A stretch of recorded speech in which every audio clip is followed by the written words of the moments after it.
Shwmai, hello there. Just wanted to give you some seasonal greetings now from YesCymru and have a really quick look back over the 2025 that we've had.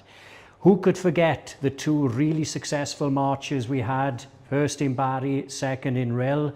We've had a lovely experience in Tafwyl again this year. The Eisteddfod in Wrexham was amazing, as was the Royal Welsh, first time for us to have a stall there, of course, and then the Nadolig Llawen event in Machynlleth.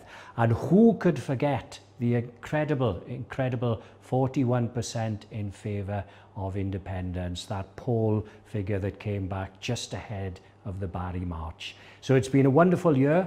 Very busy year, and we're looking forward to having an even more successful and busy year next year. Ond, yn y cyfamser nawr, in the meantime, have a very Merry Christmas, take a breather, and see you in the new year. Diolch yn fawr.